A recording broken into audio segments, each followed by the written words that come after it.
The Da Vinki twins have been lying to us all. They're not twins at all.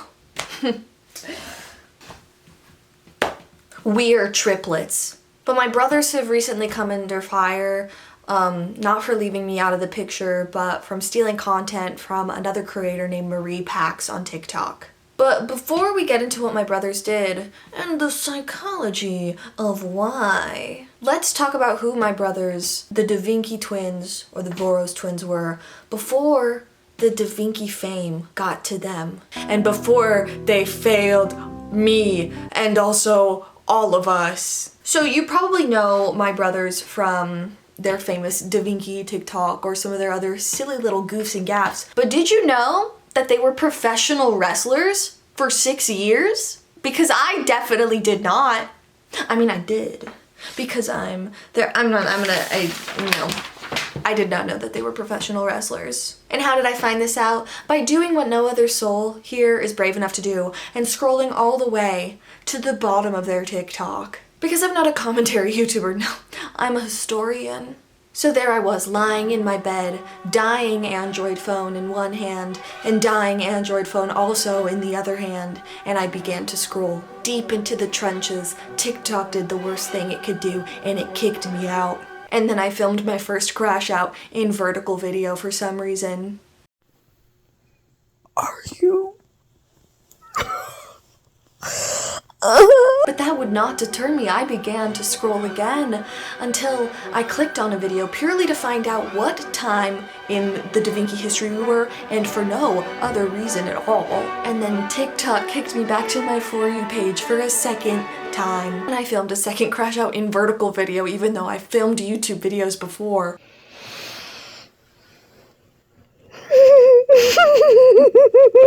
People say that Einstein said that insanity is when you repeat the same thing over and over and expect different results, but I don't think Einstein actually said it. I'm pretty sure it was a girl named Rita Mae Brown, and also I am insane. But I changed it up a little and I went on my laptop and wouldn't you know, you can sort by oldest videos on there. So with this technological revelation, I went ahead and I scrolled to the bottom, and by that I mean I sorted by oldest and watched. And I watched way too many Voros twins TikToks from 2020, but I'm gonna pass my findings on to you.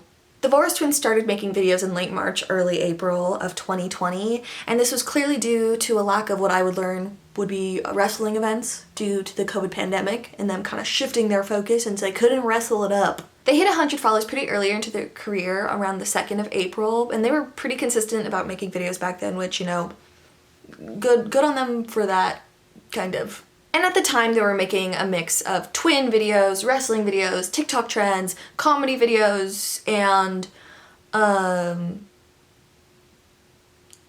also this. From April to July, they were posting, like I said, really regularly, and there was a couple of their videos that may have gotten around a few thousand likes, 5,000, but most of them were hovering around the 100 like range. Then on July 22nd, 2020, Da Vinki strikes. But it's not the Da Vinki that catapulted to the fame that we know them from, because it was the original Da Vinki, but it was a repost of solo Da Vinki in September of that year that would really get them on the map. But the original Da Vinki did start to catalyze their growth, pushing them from 38,000 followers in late July to 100,000 followers just a week before the second Da Vinki. A second Da Vinki has hit the tower.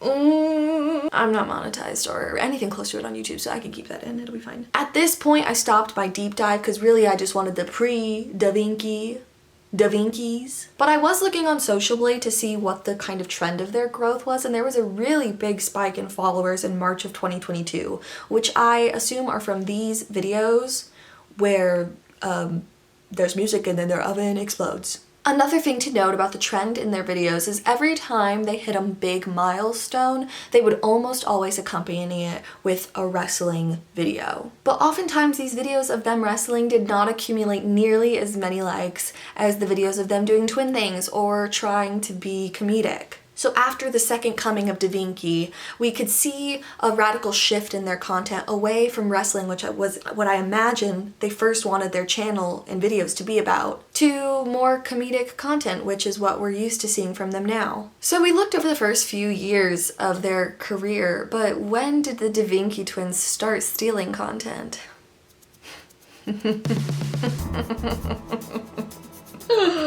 Oh, you fools. They already have.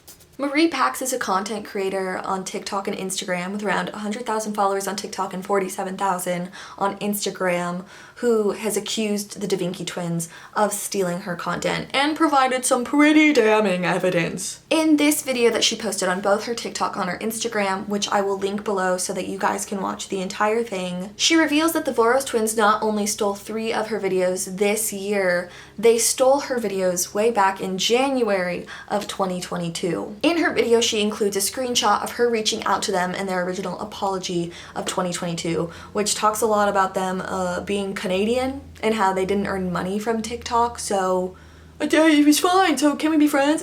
Being Canadian does not absolve you of anything. In fact, it may be a further indictment of your crimes. And after that incident, she blocked them, which you can see in the screenshot, but they continued to use a second account to rip videos off of her TikTok. And it was not just stealing jokes, it was straight up stealing clips that she filmed herself. I imagine that they started doing this because of the pressure to shift from wrestling content to comedic content. The twins realized that their original plan of what they wanted their channel to focus on was not working. They had to pivot to what the people wanted. But the people wanted something that maybe they didn't have the most experience in. So they looked to creators, smaller ones who are much smaller than them, who were doing good comedic work, and they took it. And if the Voros twins stole from one creator, it's really likely that they've stolen from multiple. So I set out to find out who else is a victim of the Vinki twins. Vinkdums.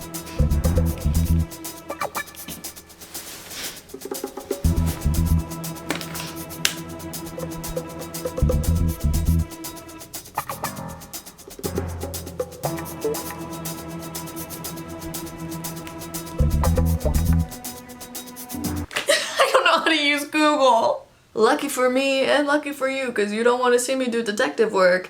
Content creator Just Trent 77 came forward about his own experience with the Vinki twins stealing his jokes back in June of 2023. His video is also a bit on the longer side, so I'll go ahead and include it in the description for anyone who'd like to watch it in full. In his video, he says that there's another friend of his who brought this to his attention, another friend who had their content stolen by the Vinki twins as well. So like I suggested, there is multiple creators who have had their content stolen, but there's a few issues with trying to figure out who it is. First of all, they steal content in different ways. Like Marie mentioned in her own video, TikTok is an app that encourages the remixing of other people's things. Oftentimes a trend is something that you can like plug your own content into. It could be something as simple as talking about how my kids are silly today, or talking about how I'd like to see my favorite character use a cucumber, and your favorite character use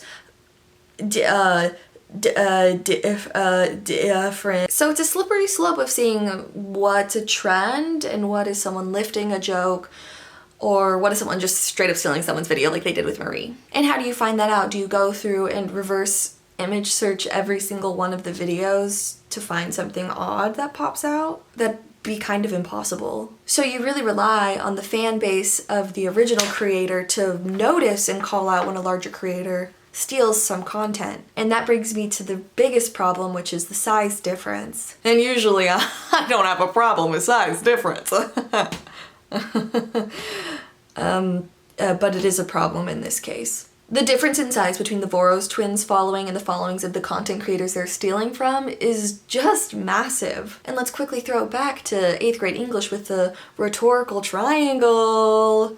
Ethos in the house. On social media, having a large following establishes a sense of credibility and trust with an audience. After all, how could someone gain so many followers if they're not a trustworthy person?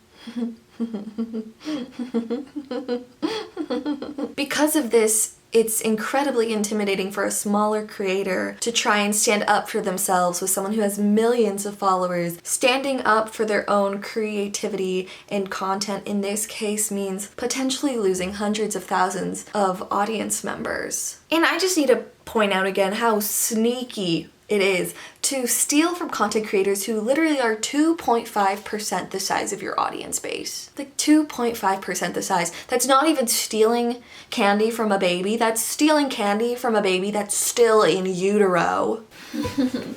Oh, my baby's gonna be so funny.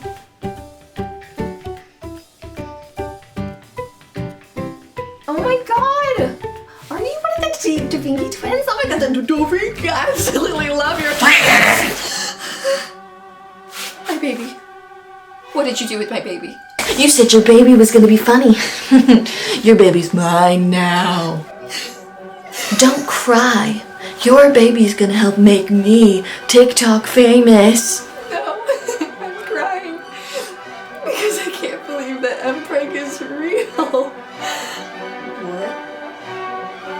Wash my baby. So, did the Voros twins apologize? We apologize for taking your video idea. I'm sorry guys, I just sound like the Burger King foot lettuce guy. But barring my bad impression, like this apology is off to a pretty good start. Having said that, supporting a comment wishing death on us or anyone is not okay at Marie Paxy. People take our ideas and copy for us all the time, and it's all in fun to make people laugh, smile, and be entertained. We will credit appropriately if needed moving forward. Thanks to everyone that supports our silly little videos. This apology came pretty quickly after Marie first put her video up, but it still feels like they were waiting to dangle something in her face like, ooh, you did something bad too. Like, yes, we stole her videos, but she's trying to kill us. I can't do an impression of them. To analyze this apology as an English major, yes, I did just drop out of grad school for it. The original comment that they're screenshotting from Marie's account is clearly using hyperbole as a comedic tool. They're creating a joke out of the fact that the punishment she's commenting is way too intense for the original transgression. It's almost comedic how severe and serious the Vinki twins' response to this is. It would be funny if it wasn't directly impacting a smaller creator that they stole from. And in posting this, the Vinki twins may inadvertently cause some harm to come to Marie. Because again, they have millions of followers. But also, the Vinki twins happened to post this apology on all of the social medias except for TikTok, where they have the most followers. Funny, isn't it, love? I'll skip the next part and go to where he talks about we will credit appropriately and if needed moving forward. Girl, what does it mean to credit appropriately? When is it necessary? And oh, who's deciding this? Oh, you? Oh, ooh, that's funny. Hey miss, why did you give me a 67 on this paper? 67, yeah. I'm 24 years old. Yeah. 24.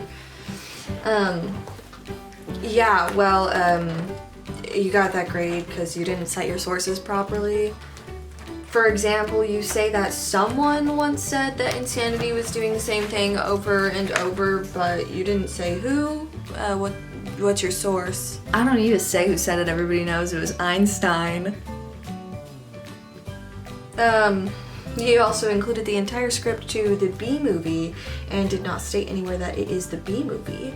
A reader who is not in my age range could assume that you wrote this. No, I said it in there. I said in the middle, like, by the way, this is from the B movie. Who's going to see that? Clearly not you. But I thought it was appropriate credit. And I think that an F is appropriate credit for your paper. Do you have a Go XLR on your desk for sound effects? Please leave.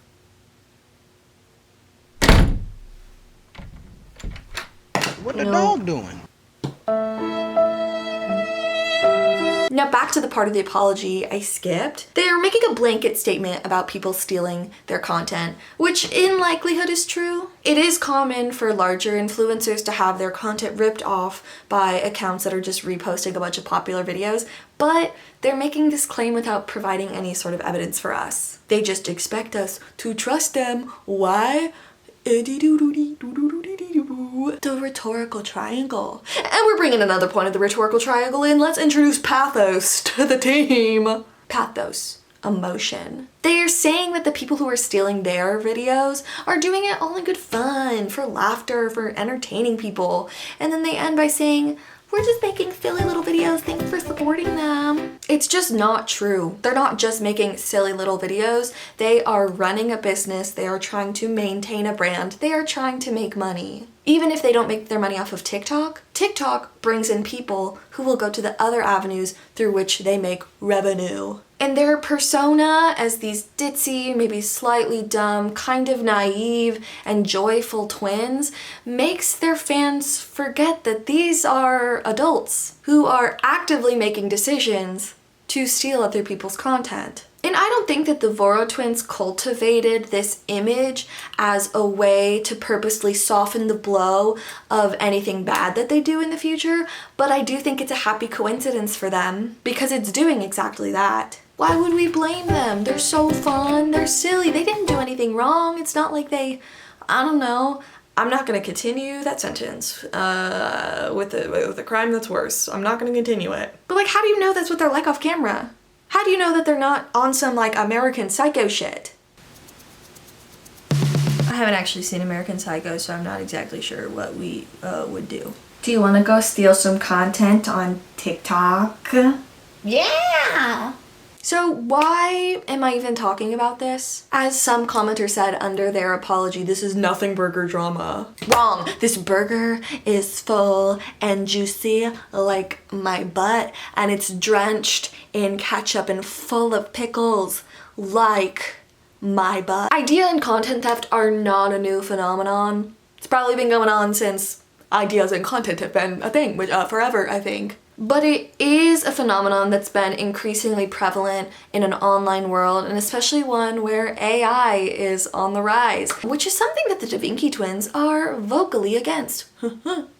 Funny. Being a creator in this day and age means constantly worrying about your ideas being stolen. In a report done by MASV, it was found that 47% of creators had brands use their videos without permission, and nearly 40% didn't get credited when their videos were used. I have a friend here on YouTube, Ali DeRay, who makes thrifting, fashion, lifestyle videos and has experienced this firsthand. She posted about it on her stories a while ago. I don't think she ever made a reel about it, but it's very common in the fashion content creation world to have a random brand rip your video off of TikTok or Instagram reels when they're trying to sell the shirt that you happen to be wearing or the pants you happen to be wearing. And they just don't tell you.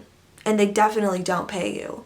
Ali is lucky enough to have a large enough fan base that some of her fans noticed and made her aware so that she could try and pursue some sort of action. But not all creators who have content stolen from them are lucky enough to have a fan base that large or who noticed those things in the first place. Like the Voros twins did with Marie and Trent and probably a few others, larger brands will target smaller brands and creatives on purpose. It's like this research that was done at Cornell that shows that a lot of content theft happens in the early stages. You steal an idea that it's in its early stage, or from a creator who's in early stages of their career, because people will likely see it as less morally harmful. The mess will be easier to clean up.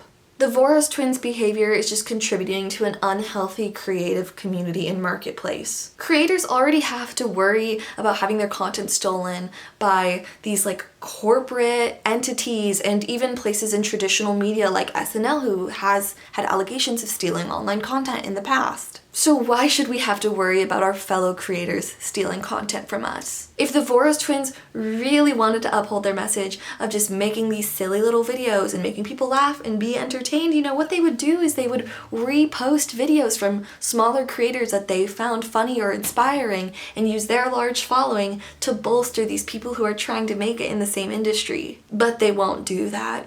And likely they won't suffer from this. The same way that creators who have been accused of stealing, like Brent Rivera and the Stoke Twins and the Sniper Wolf and many others, have not suffered. Even if it feels like nothing's gonna happen, you can make a choice. Really, it's up to you whether you decide to watch these people at the end of the day. I pee myself. I keep peeing myself. I keep peeing myself. Whoa. Well, I'm gonna go deliver a baby. Why do I see little Vinki Bye. coming out? What? Do I need to go to the hospital? What is my voice? Let's give birth already. Let's give birth, please. Okay, there's that.